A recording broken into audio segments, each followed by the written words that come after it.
Well, Mets fans, it's almost like exactly what I fear to happen and exactly what you fear to happen became a reality. Manaea was nothing short of batting practice yet again. Get that man on an injured list yesterday, and the fact that the Mets are still throwing him out there like that is at all in the best interest of the club is absolutely hilarious. Add that with a Mets offense that came up today with absolutely nothing, and it wasn't Aaron Nola, the piss poor Aaron Nola. No, it was the dominant Ranger Suarez looking like Randy Johnson against this Mets team as the Mets falter in this one. Another day, another no-show. I don't give a rat's you-know-what about the Mets having the best batting average with runners in scoring position since the beginning of August. I do not care that the Mets in individual performance statistics have looked great that we've seen over the past month offensively. It is down the stretch. It is do or die time, and this Mets team is rolling over and dying before our very eyes. How we doing, everybody? Even though I know you're not doing well, because I'm not doing well. I'm losing my mind. I was in Philadelphia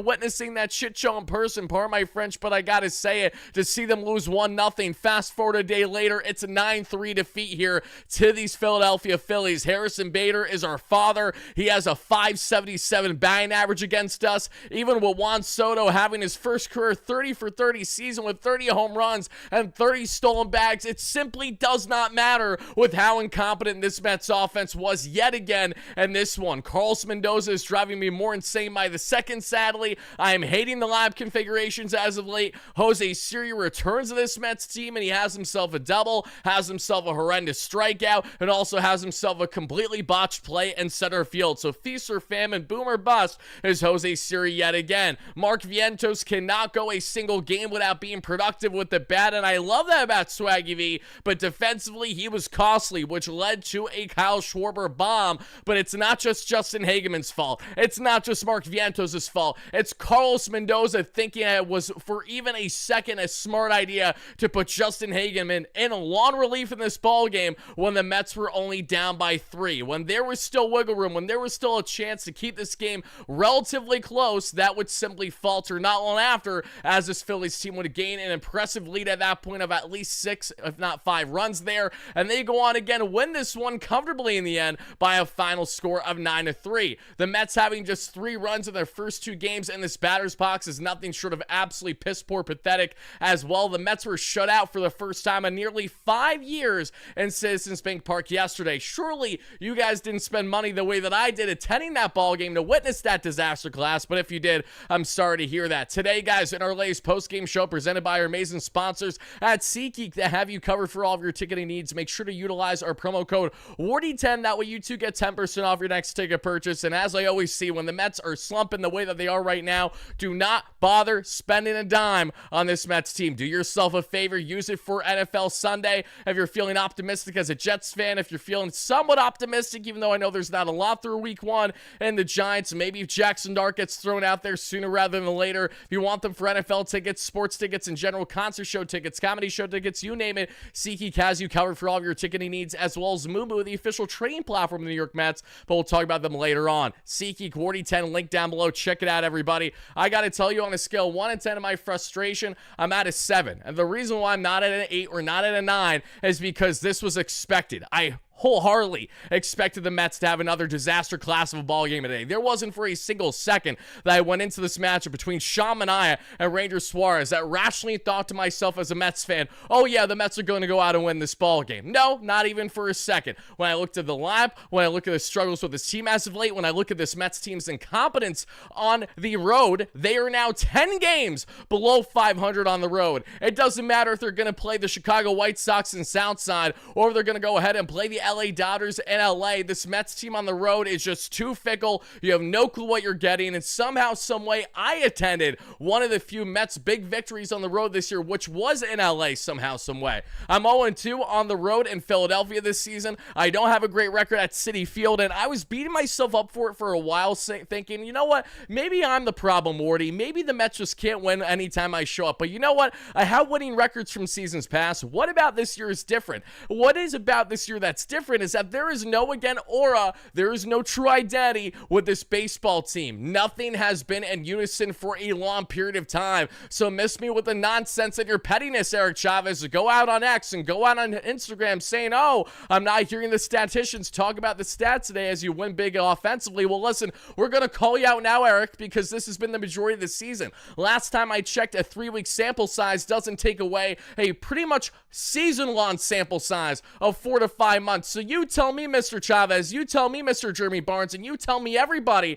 in this Mets coaching staff, why should we be content and complacent as Mets fans when you continue to underperform from what your product is supposed to be? You have so much talent on this roster, yet you guys are so hard from expectations, it is not even funny. You are not even remotely close to meeting your expectations. This Mets team is closer now to not making playoffs than they far are from actually winning the division, as they're 9 games behind the Philadelphia Phillies or so. So the division's gone. It's shot. We know that. Well, right around 2 weeks or so left to play a baseball. But now the Mets just trying to stay afloat in the playoff race is something that we now have to sweat down the stretch, all because this Mets team and their inconsistencies have themselves to blame. It's not just Carlos Mendoza's incompetence as a manager that we have seen too often, too much as of late. It's not just what you're seeing with David Stern swinging and missing on what feels like almost every single batter, every single pitcher, every single player not named Juan Soto that he acquired heading into this season. What do we have? A Mets team that is not meeting expectations. They are just 7 games above 500. Remember when they were 21 games above 500? Me neither. It feels like that was a light years ago, and the fact of the reality is that this Mets team is right around now 13 games below 500 since June 13th. And you want to know what bothers me even most about this? We hear post-game remarks from Alonso and others yesterday saying, listen, we could go about this 2 ways. We could go about it and lean or really hang our heads on our losing ways, or we could talk about, wow, the talent in this room is undeniable. That's a quote that Alonso had yesterday. Well, Pete, my problem is that while the talent you have is undeniable, what is certainly deniable is to believe that you guys are going to go out and consistently win ball games, because you have done nothing of the sort for the vast majority of the seasons. Really, since the month of May is the last time the Mets looked good this baseball season. And even then, they most certainly did not look like their best. This Mets team is going to drag their feet at this rate into postseason play, should they make postseason. And unless they can get a spark going like they did against the Brewers last year, it is so hard to envision a club as we currently speak, September 9th, 2025, coming out and giving you quality baseball for a deep playoff run. What we see in this Mets team right now is so eerily similar to the Philadelphia Phillies in the worst way possible. The Phillies marched in the first 2 months of last season, which gave them a nice, comfortable push for playoffs that we saw in the AL East. What did the Phillies play in their final 100 games of the 2024 season? They played 500 baseball for 100 games. So no one was overly shocked by the matter of fact that the Mets actually beat up on that Phillies team and won the NLDS rather comfortably, and not even 7 games for this Mets club. I sincerely apologize to everybody that jumped there with my intro. That was an accident, but that's how you know it's going to be a good post-game show when I have an error like that. So let's get on to this one, everybody. Let's break it down, because the point that I'm trying to make here that I cannot emphasize enough is the fact that this Mets team, and what are we talking about? Why are we yawning? What did I miss? People are saying 9-3 in the chat like I'm not aware of that. Are these is this Phillies fans' ways of trying to talk smack? I know you can do 10 times better than that if that's the case. Phillies fans, I talk shit on you guys all the time, and I have a lot of fun doing it. Feel free to talk your talk right now, because clearly it comes down to which team actually has the home field advantage. The Mets at home have been a rock-solid team this season. The Mets on the road have been as worse as any that we have seen in the game today. Nothing about the Mets on the road has been competent baseball. Francisco Lindor has looked like dog water on the road that we have seen. Brett Beatty has otherwise looked like dog water on the road that we have seen. There have been numerous guys that have not gotten the job done on the road. And when the Mets do get something clicking on the road, when they do get offense, they don't have the pitching. Or when they do have the pitching, they don't have the offense. Or let's just call it how it is today. The Mets not only did not have the pitching, as Manaea was yet again, as a surprise to absolutely nobody, nothing short of effing batting practice. It's almost like he has a loose body in his elbow, and it's almost like he needs surgery at the end of the season. Maybe, just maybe, Sean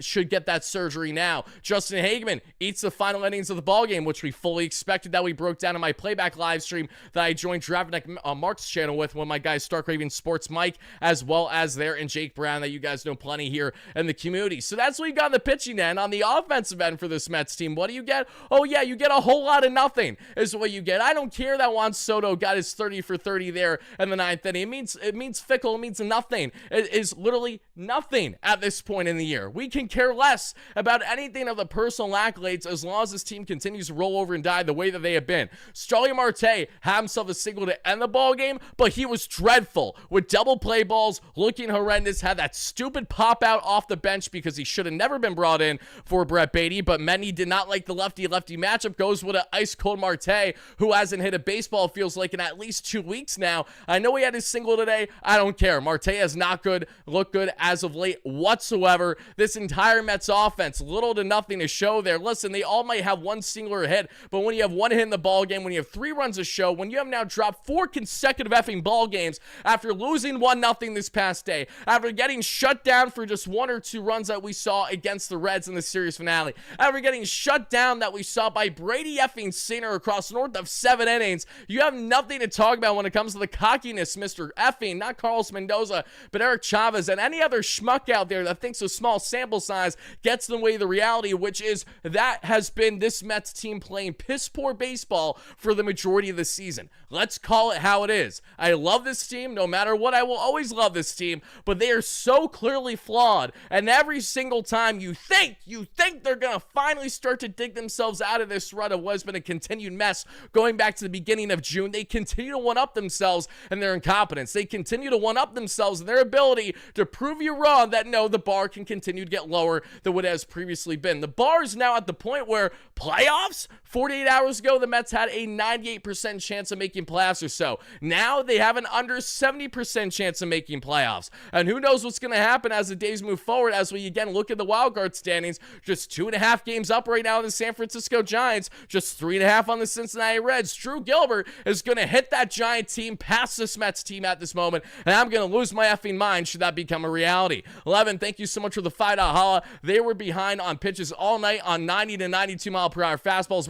Where's Eric Chavez now? I wholeheartedly agree. Eric, it's not like you at all fixed the Mets approach when it comes to facing southpaws, because any lefty with competence is going to look like Randy Johnson against this Mets team. And here's the news, Eric. This has not just been happening this season. This has been happening for your entire tenure since being hired as one of the Mets hitting coaches. So miss me with the nonsense like we figured everything out. No, buddy, we haven't figured things out. The pitching as well. Here's the thing. You get 3 solid starts in a row from your starters. Let's actually make it 4. Let's just say for the sake of argument, because Sean Manaea was batting practice again today, but at least Sean Manaea gave the Mets 5 innings. At least he wasn't out in 2 or 3. At least he kept the game relatively close. 4 runs is an absolute you-know-what to give up in 5 innings. I hate everything about that, but it could have been a lot worse, and that is still reasonable for a Mets team to try to rally back from, and they had nothing to show. This Mets offense that we saw against Hunter Green obviously got dominated. They get dominated by Aaron Nola when Aaron Nola had a north of a 10-year rate in his past 6 starts entering that effing outing.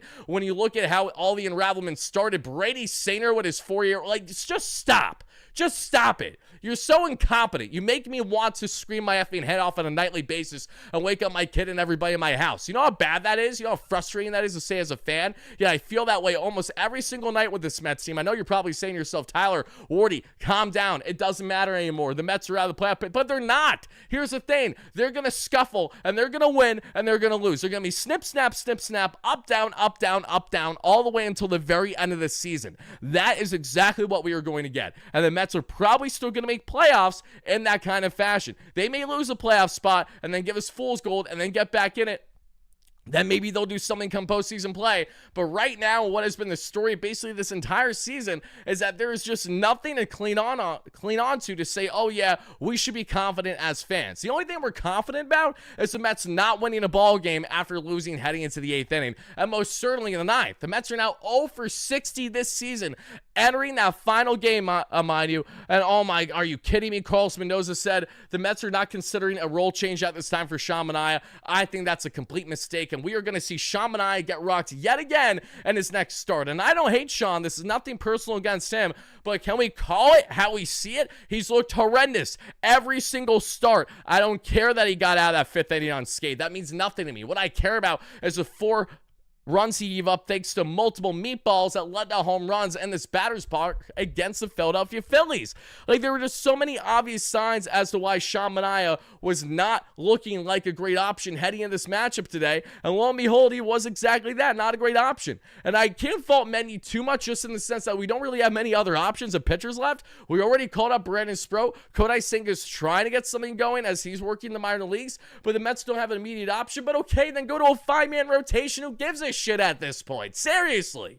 They're single-handedly helping lose ball games right now. And then, whether we like it or not, the Mets being down 3-4 runs within the first 3 to 4 innings is hurting this Mets team's offense. It is hurting the team morale because it's clearly going in hand with them not being able to rally back or get anything going on actually trying to be in the ball game itself. They roll over and die so early and so often. It's so beyond pathetic to watch because we have seen this more often than not this season. It truly feels like, with the exception of finally having the offense break out in August, but it's September now, and where has the offense gone? It's nowhere to be seen. KC with the 10 hala. They don't go 4 games without a lead. They don't pick each other up. They consistently let each other down. Zero belief, zero accountability, zero will to win, consistently failing on the field. Truer words cannot have been said, my guy, as frustrating as it is to say. Let me go through more of these comments here. Thank you guys, everybody, for the donations. I appreciate that. Casey says, this team top to bottom doesn't believe in themselves. A team that believes they can come back and win doesn't let Hageman go out and after bringing it to 3. I 100% agree. That was a complete punt move by Carlos Mendoza. And we're going to lean more in on that in this conversation here in just a minute, everybody. Thank you so much for that donation, Casey. I really do appreciate it. As we see here, Dave Kaplitz, great member here. As always, a great friend, is pissed off. I know, $5. Dave, thank you so much. Dave, I'm going to wait until the Mets win again to show off the giveaway, not the giveaway, but the things you sent my way. I know I said in our playback stream I was going to show it today, but I think it's best, let's wait till it's at least more of a positive moment, because you were kind enough to send things my way to my P.O. box, which is always very kind of you, but I don't want to do it on a day like today where I want to scream my head off and throw my mic out the window right now. You know, I think it should be on a better vibe, so let's do it hopefully tomorrow if the Mets can win, or whenever the Mets win again. You know, I guess we'll just have to count the days as to see how long it's going to be. 4 days in a row, everybody. Let's see if the Mets make it 5 tomorrow or not. 11, thank you for that donation earlier too. I appreciate that. Just going up the list here to make sure I don't miss anybody here. And again, guys, thank you so much for hitting that like and subscribe on your way. And do not hold back. Tell me exactly how you're feeling. And tell me right now, everybody, on a scale of 1 to 10, what is your confidence level in the Mets actually making playoffs this season? There's 2.5 games up currently on the San Francisco Giants. There are 3.5 games up right now on the Reds, but the Reds are winning 1-0 as we speak. On a scale of 1 to 10, spamming the live chat to our replay viewers. Comment it down below before we break down this ball game inning by inning. I want to see exactly how you're talking, how you're feeling right now, everybody. What is your confidence level in this Mets team still making playoffs this season after now dropping their first 2 games in Philadelphia in their rivalry matchup here to the Phillies? Harrison Bader did laps against this team yet again. As I mentioned, he's batting .577 against this club now. It is beyond fathoming at this point. He's just our daddy, and he's hitting the baseball a lot harder. He's swinging a lot harder this year, and now he's benefiting. And we would kill for a guy like Harrison Bader in center field if we knew that Bader would produce the way that he has for the Phillies versus how absolutely incompetent and how useless Cedric Mullins has been in comparison. Jose Siri showed more flashes and also showed more of a liability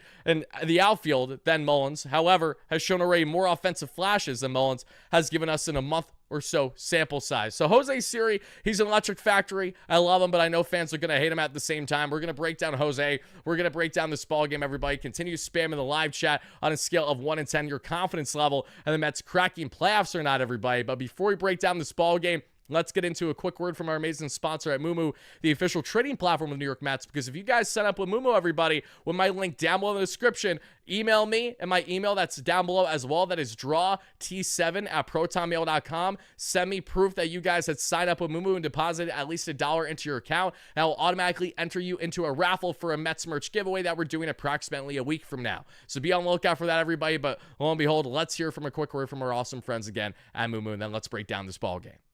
Folks, have you been seeing that big orange bowl that's making Mondays at Citi Field way more exciting?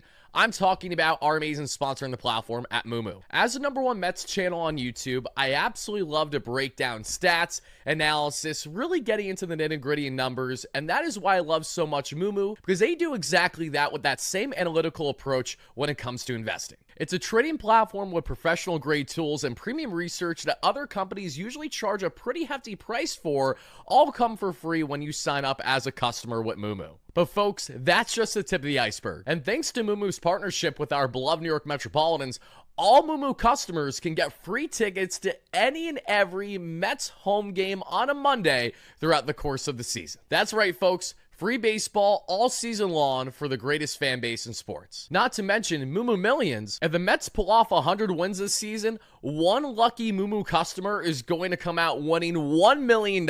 And what's nuts about this is that Moomoo has already given away $10,000 when the Mets hit first 25 wins this season, as well as $20,000 when they hit the 50-win mark. And when the Mets inevitably hit 75 wins, they're giving away $30,000. But as much as they love baseball, Moomoo's number one priority is jump-starting your investing journey, which is why they're giving the WardyNYM community up to $1,000 in NVIDIA stock just for making a qualified deposit and becoming a Moomoo customer. So folks, what are you waiting for? Head to start.moomoo.com/Wardy, scan the QR code, or click the link in the description to join the Moomoo community. Now, let's get back to our Mets. Oh my God. See, even my camera's going out on me. I don't blame it. Let's get this puppy back in focus for a second. Hold on, everybody. Here we go. Can we focus? Can we focus? Cough, cough. Open sesame. Give me 1 second, everybody. So try to get this focus quick. Unfortunately, this happens every now and then. If I look away from the camera for a period of time, let's go here. Come on.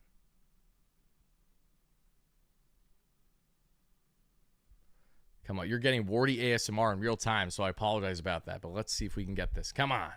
I know you can focus on me. Give me 1 second. See, even my camera gave up. They're over it. They're like, you know what? We've been grinding all season long just for the Mets to give us this shit show. Why bother anymore? I don't blame it. I really don't. Manaea about to cry? Did he look like he was about to cry post-game? Let me know. I'm curious. There we go. All right.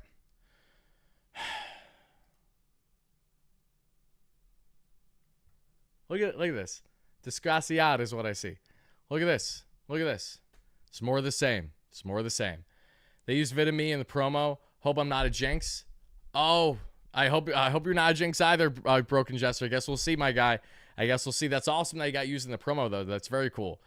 This team is lacking a real manager. So this is what I will say about the manager. I did see Marte laughing at his teammate. Yeah, I mean, I'm not really worried about that. What I am worried about, though, is how much there has been a lack of feel by Carlos Mendoza. That certainly has been obvious. I don't know if you guys have noticed. Folks, have you been seeing that big orange? That's just going to happen today. One thing that I've definitely noticed is the lack of feel that Carlos Mendoza has had as a manager. And that is certainly feel like it's mounted over the past month plus, right? Even when the Mets had their offense going, there were certain things about the strings that Mendy's pulling that just are not working, that they are not being pulled in the right direction. And when we look at this team collectively now, and I know a lot of it is not Carlos Mendoza to blame. He is not the man who built this roster. He's just the one who's supposed to help facilitate this roster and get the best out of them. The problem, though, and I think we can all agree, is that no matter if it's Carlos Mendoza, no matter if it's going to be in Jeremy Barnes, Eric Chavez, anyone in this coaching staff is just not enough. They're not enough in a needle mover. And this team collectively, headlined by Francisco Lindor, Juan Soto, Pete Alonso, Brandon Nimmo, are not a group that are coming together in the way that we are hoping that they would. There's nothing about them that can bring themselves together, in which we saw last year. There's nothing about them that is instilling confidence in you that they can get on a continued run here and actually think that, oh, wow, we can do something special.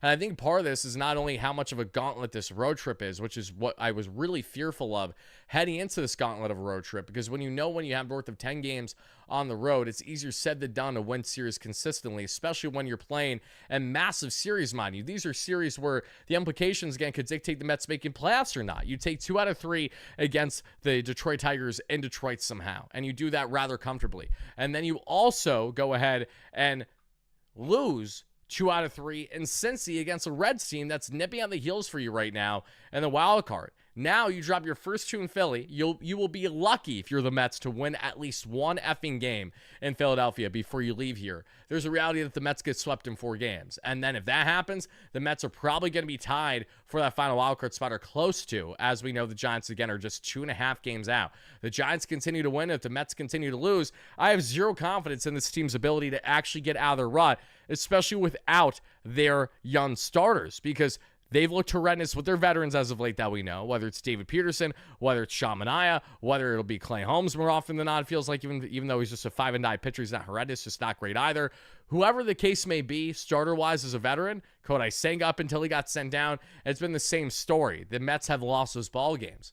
But now we're even reaching a greater problem with this club, because going back to my point of the top 3 pitchers pitching 3 days in a row in the Mets pitching prospects, and Jonathan, and Noah McLean, and Brandon Sproat, to see all 3 of them be feasible for the Mets. Ton gave up only 3 hits, 4 earned runs, yes, but just 3 hits, all long ball, unfortunately. He kept the Mets in it across 6 innings. He still kept the Mets in that ball game. They had nothing to show against Brady Singer. For Brandon Sproat to not allow a single hit in a batter's box until the 6th inning for his MLB debut, nothing short of impressive. 6 innings of 3 earned run baseball, and Hunter Green is Cy Young against his club. Noah McLean, 5 innings of 1 hit baseball. His worst start yet, his first career loss in a DeGrom fashion and a 1-0 defeat. That's how you know he's the ace of this rotation.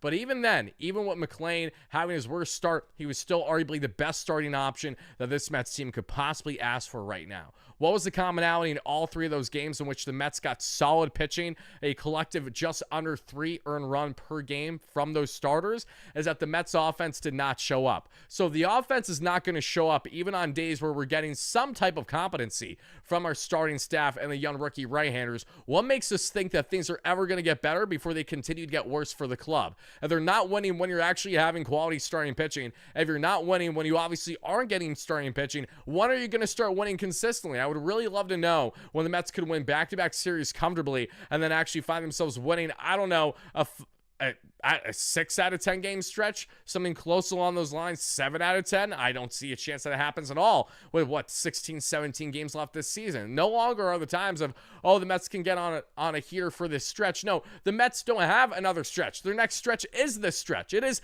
the final stretch. The Mets went and lost 15 of 18 games in the first half this season, and we're wondering how we got here somehow, to the fans that aren't paying attention. The Mets lost 14 of 16 games that we saw just over a month ago or so that we should not forget about whatsoever. As we got into the beginning of August, post-trade deadline, they were dog water for those ensuing 2 or so weeks. We have seen the Mets have the longest gaps of losing streaks that I have seen in a collective season for a club that had the aspirations that they had heading into the season. Not just playoffs, we're talking World Series. That's what happens after you bring in Juan Soto and have yourself a year where you were 2 games shy of the dance with a not a younger, but a more inexperienced and a more not so, I think, boosted lineup as what you're getting heading into 2025 here. And now here we are in 2025, and Juan Soto's doing his thing, but this team collectively is nowhere to be seen. So I'm not going to sit here and break down every single thing that happened inning by inning to recap this ball game. You guys don't want that. I don't want that. So let's go ahead and just break down the obvious things that need to be made note of. And it's one, how putrid this offense was. They were horrendous. As I mentioned, the Mets were getting no hit throughout the first 4 or so innings against this Philadelphia Phillies team. So if you're talking about strikeouts galore, step right up and meet the Mets. Offensively, we saw this Phillies team pounce early on, yes, you guessed it, Manaea. A Bryce Harper single, and then a Nicky C double there makes it an early 2-0 lead for the Phillies without a problem. And the second inning, we see the Phillies get Bryson Stott with a single, and then we would see there after it was overturned, thankfully it was a called out that we would see, and Bryson Stott was picked off and caught stealing. However, Otto Kemp hits himself a solo bomb. Otto effing Kemp, and that makes it 3-0. And the reason why Otto Kemp hit a solo bomb is because, as I've been mentioning, Manaea has been serving up meatballs for batting practice every single game. 84-mile-per-hour changeup, almost middle. What do you think is going to happen, Sean?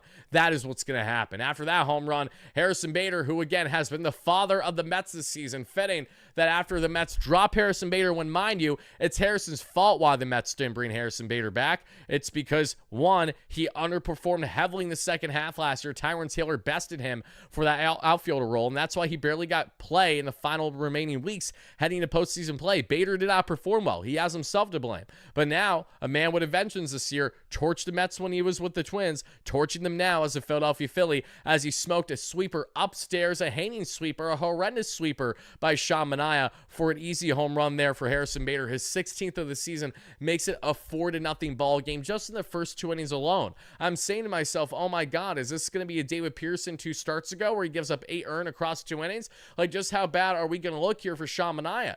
The only positivity we got from Sean Manaea, if anything, out of this entire ball game is that Sean actually gave the Mets some form of length today, going 5 innings. Outside of that, he had nothing else to show, and he was otherwise pathetic for this club. Outside of eating innings, there was nothing else that this guy provided for this Mets rotation. As we saw, Manaea again had a clean 4th. The Mets had something cooking there that we saw in the 5th, but Jose Siri went on to strike out because, of course, he did. And what was a really lackadaisical strikeout, that's Jose Siri's game. Again, boomer bust, that is him to a T. Otto Kemp got on with a walk. Then we saw Kyle Schwarber strike out swinging, but Otto then got his second stolen bag of the year there. Kemp was torching Manaea in this one, but Manaea got the strikeout on Harper to end it. So, guys, Sean Manaea's final line is going to be 5 innings of 4 hit, 1 walk, 5 strikeout baseball. Yeah, I'm going with an easy 3 out of 10 for Sean Manaea on the grade today. He has been horrendous. Nothing about Sean Manaea has been good this season. He has been hurt since the year began. Since that man went down with injury in spring training, that has been the demise of his entire season. And this is exactly why we freak out and have the reactions we do every single year when we face pitching injuries. This is why we get pissed off at front offices for sitting on their hands and not doing enough until it's too little too late, because we have seen this story time and time again. We have seen this endlessly with today's game starters since velocity has been now a heavy proponent as well, where guys are just blowing out their elbows and their shoulders every single year like it's another day on the block.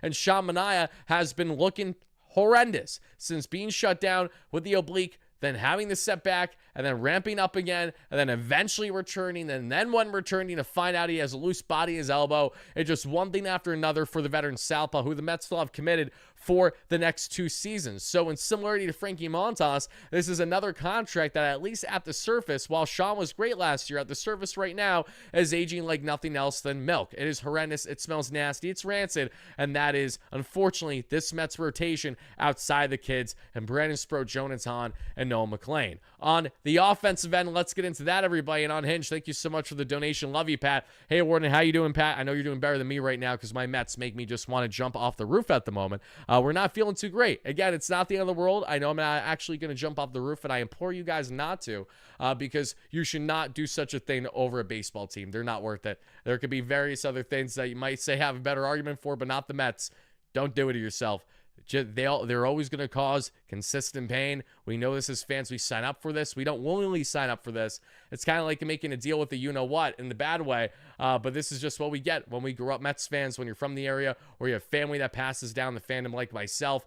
This is the nature of the beast. This sucks so much when you watch a team with expectations just continue to falter. And I know it's not the end of the world. The Mets can go on a winning streak. They could go on a deep playoff run. If they do, great. I'll be all sunshine and rainbows. But I have been so exhausted talking about the same nonsense more often than not for this Mets team for what feels like the calendar year.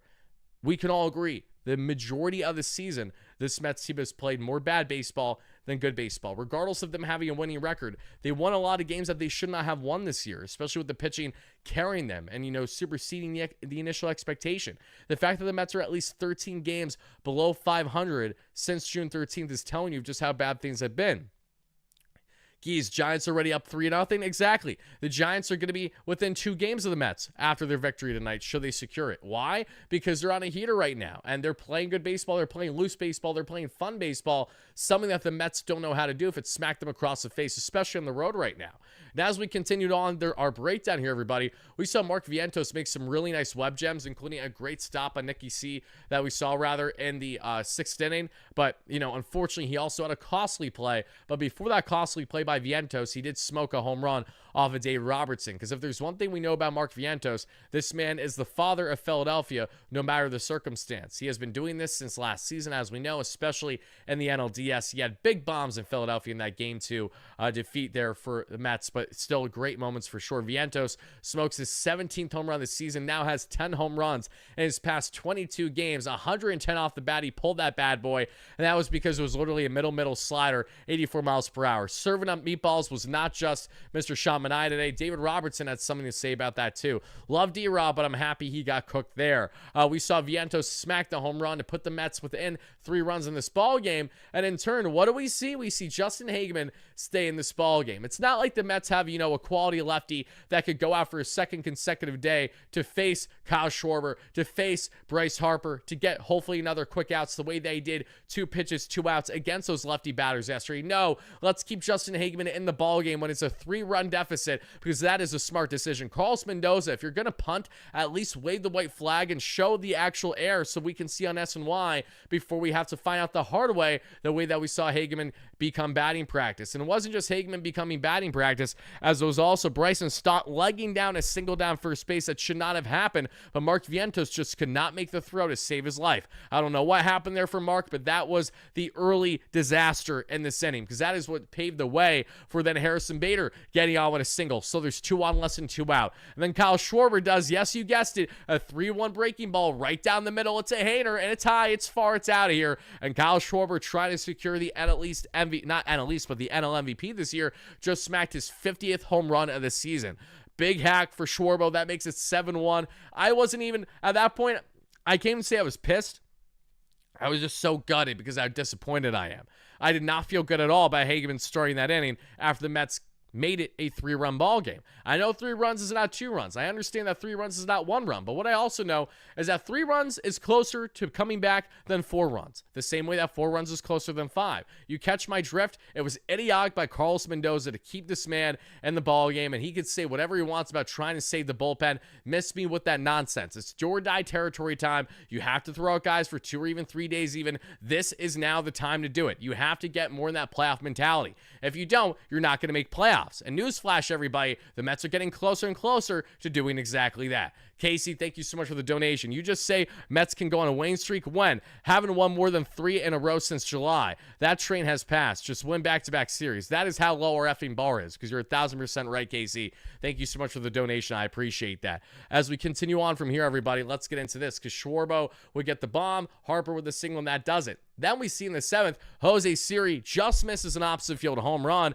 that we see Harrison Bader misplay. It would be Siri's 2nd double of the season, and Jose Siri continues to do something that is kind of a hard thing to fathom. Buddy has been on base, I think, like 8 or 9 times this season, and he has scored every single time he has been on base this season. Going back to the 10 games he had with the Mets before his broken leg injury, Siri's back, has an oppo double, and you just have to think what the year would have been like in this Mets outfield if Siri never got hurt. But shoulda, coulda, woulda. Siri is under contract for multiple years, so the Mets will most certainly bring him back next season, as he will get playing time, especially if the Mets say part ways with Tyrone Taylor, and even if Carson Bench wins that job in center next year, Siri will still get his playing time from time to time, I'm sure, even if it's more off the bench. Soto ripped himself a single, made it a 7-2 ball game, but again, it's garbage hour, it's garbage time. The Mets are rallying too little too late, because you know their asses are not going to score 5 runs on the Philadelphia Phillies, or 6 or so, down here 7-1 initially entering this inning with only 9 outs to play. The Mets haven't done that once this season. Why should we think they're going to go ahead and do it now? They have no reason to give us to believe that they're going to go ahead and do it now. None whatsoever. Soto then stole his 30th bag of the year after Alonso got on with a single for his first 30-30 season. Congratulations, Juan Soto. You have not been the problem, Juan. Unfortunately, it's been a lot of other aspects of this club right now that is simply not a good thing. Let's see. Edmundo Sosa with his 11th double that we saw in the 8th inning. And then Bryson Stott made it 8-2 because, of course, he did. Again, Justin Hageman, I called it on the playback stream of Mark, Mike, and Jake. I said, you know what? He's probably going to finish the ball game. Not that I want him to, but that's the route Mendy's going to go. And that held true, as he did exactly that. We would see it become an 8-2 ball game. That's a 9-2 ball game because Harrison Bader has an RBI single. Again, the father of the New York Mets in more ways than one, unfortunately. Then we see in the 9th inning, everybody, as we get to the 9th, we see Jeff McNeil have himself a single after an Alvarez double down the third baseline. Alvy, it would have been great to get that double when you had runners at second and third with 2 out yesterday. That would have tied, if not gave the Mets the lead. But I digress. Instead, he does it in garbage time today. McNeil would have singled to make it 9-3 for the ball game, but that's all she wrote. Siri would fly out, and then Lindor strikes out, and that does it as the Mets falter in this one by a final score of 9-3. So I asked you guys earlier on a scale of 1 to 10, how would you grade your confidence level in the Mets making playoffs? And I saw a mixed bag of people lacking confidence as well as people making confidence. They did win on Sunday. Yes, I'm sorry to hear about your Giants, Asia, but I appreciate you chiming in. Thank you so much. I hope that you're in good spirits today, my friend. Really do appreciate you. Happy to have you in here. Seamus, how are we doing? Yeah, for me, for my grade, currently, knowing that the Mets are going to only be 2 games up on the Giants after this Giants win tonight, my confidence level in the Mets making playoffs for the first time this season is at a 5. For the first time this season, I don't have more than a 500%, I would say, like a 50-50 belief of the Mets actually making postseason. Because they're not hitting when they're getting the pitching. Now they're not hitting and they're not pitching. You still have a gauntlet of a series. You have the Padres for 3 at home still. You have, let's just double check the remainder of the season. Every series feels hard for the Mets when you bear in mind not just the fact that they've had the amount of struggles that they've had, but the fact that they've lost to every kind of team. It's not just one kind of team that the Mets have been losing to. It's been every kind of team the Mets have been losing. Mario, I did not see your comment, my guy. Let me go see if I can go see that now. Thank you so much. We need, let's see, UT comment or pay at Etsy, which like Ems did. Oh, we really do. We really do, Mario. Thank you so much for that donation. And we could do something like what the Mariners did. I don't think that's a terrible idea, really. KC, thank you for the donation again, too. I appreciate all you guys greatly. But as we look at the remaining schedule for the Mets this season, everybody, just to take a quick peek, you have the Phillies for another 2 games that no one's excited about. Then you got the Texas Rangers as Jacob deGrom, barring changes, is going to toe the rubber this Friday.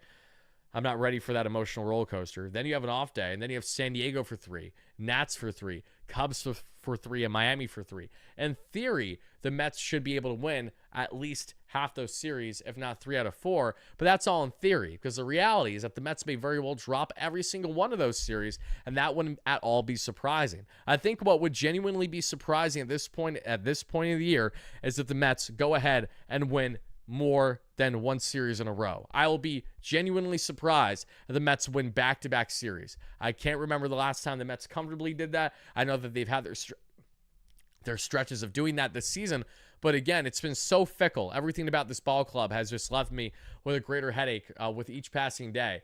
And they had 8 hits to the Phillies 13 today, and they had a .313 expected batting average, that being Philadelphia, to .270 there of the New York Mets. And offensively for the Mets, they have been scuffling, as I mentioned. When we look at the offense again, Lindor, another offer. Lindor has been horrendous on the road this season. That cannot be understated. .264 average, .793 OPS on the year. Soto, what we saw with the RBI, 30-30 season, 3 strikeouts, however, .261 average, .921 OPS. Alonso, 1 for 4, .269 average, .862 OPS. Vientos, 1 for 3 with the home run, .243 average, .742 OPS. Nemo, 1 for 4, .263 average, .773 OPS. Marte, 1 for 4 with a run scored, but looked horrendous today. Don't get it twisted. Marte did not look good.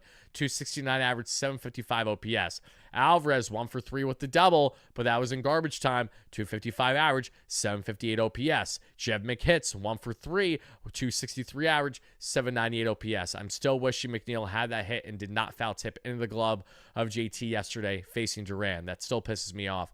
Jose Siri, 1 for 4 with the double, did also drop a ball in center field. Not that was the biggest deal, but that did happen. Pair of strikeouts. He's batting .083 with a .381 OPS. That is Jose Siri in a nutshell, everybody. But still bear in mind that he also has only played 11 games so far this season, so he still has a lot more actual games to be had. But the sad thing is that the most games that Siri can play is probably, another like 10, 15 or so games this year. That's probably the most he's going to get, and then that's that. So we're really not going to see much of Siri. Maybe he can, again, provide more of that spark that we're looking for, but right now, I just don't know how much of a needle mover someone like he can be with the way that this Mets team has been laboring as much as they have. Like, something needs to change, and I don't know if it can change at this point. Now, we have been saying this for what feels like the majority of the season, but we have now reached, again, do-or-die territory There's no margin for error, yet the Mets continue to have errors. Yet the Mets continue to not show up offensively. Yet the Mets continue to not get the quality starting pitching from their veterans the way that we needed to. I think it goes without saying that what we have seen with this Mets team is more than likely what we are still going to get for the next ensuing however many weeks of the season that we have left.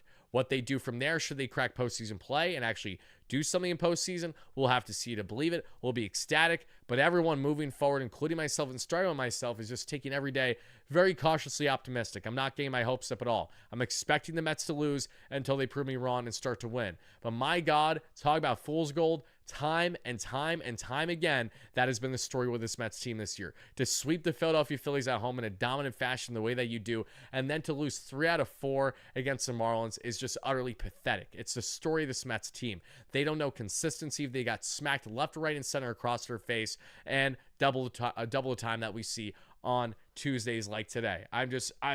I'm gutted. I'm really gutted because as someone who, again, covers this team on a daily basis that, goes through all the trials and tribulations that a normal fan would, but it has to stay up hella late every single night when they have these night games like this to make sure I have my coverage in for you guys, to do the coverage for Bleacher Report, to do it for the New York Post. I'm not complaining about all those great opportunities. I appreciate them, but the point stands is I hate talking about my favorite team when they play incompetent baseball. And since the middle of June, this Mets team has been utterly incompetent. They have not been good at all. They haven't had anything with consistency. They have not had the vibes, or whatever you want to call it. And while I think Jose Siri can bring that to a degree, I really don't know exactly how much of a needle mover that is going to be for the Mets at this point of the season. It feels like it's going to move things just a smidge above lateral at absolute best right now. Otherwise, we're looking at a Mets team that, again, has lost 4 consecutive ball games in a row, has gone to the point where, yes, we might continue to scream our heads and kick our feet about it, but it really isn't going to change anymore. Like, you guys are better off just tuning out until you have a reason to tune in more. I can't tune out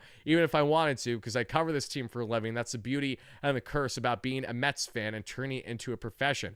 Let's DVR game, get final score. If we win, watch a game this team doesn't deserve our attention. Exactly, Kev. I can't do the DVR the way that you guys can. I can skim through the game and recap it for you guys, sure, but that's also disingenuous. I try to do my best to watch, if not the entire game, then the majority of the game every single night for you guys. That way I have a good breakdown on what I'm going to relay to each and every one of you. So that way my initial reactions too. Because if I didn't watch anything about this Mets ball game, I just saw the Mets, lost 9-3, I'd be like, 1, I'm not surprised, but 2, you'd be missing the context of, again, Manaea looking like batting practice early, and this Mets offense just doing absolutely nothing against Ranger Suarez. Ranger Suarez won 6 innings of one-hit baseball against this Mets team today and struck out 12.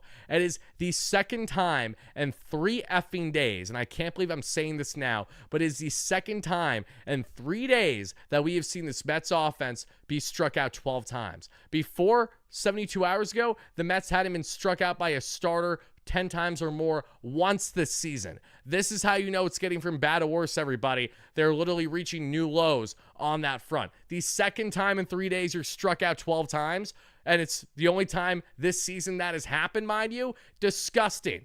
Absolutely horrendous. Pitiful. I know Ranger Suarez is good. I also know that I don't care. It's baseball. You have Juan Soto. You have Pete Alonso. You have Francisco Lindor. You have Brandon Nimmo. You have so many aspects to this line. Mark Vientos, who, again, always getting a bomb because of course he is. You have factors in this lineup to go out and step up, and none of them were able to step up yet again for this Mets team when we need them to. So miss me with the nonsense that, we got all these offensive numbers finally starting to kickstart. It's great. Listen, I loved it when the Mets were getting that offense cooking. That was a great 3 weeks, but that 3 weeks means literally nothing when those 3 weeks is the only sample size of semblance that this Mets team has right now of being good at baseball. It has been the majority of the year of the same exact nonsense, and like each and every one of you, I'm sick and tired of it. So thank you so much to everybody for continuing to hit that like and subscribe on your way in.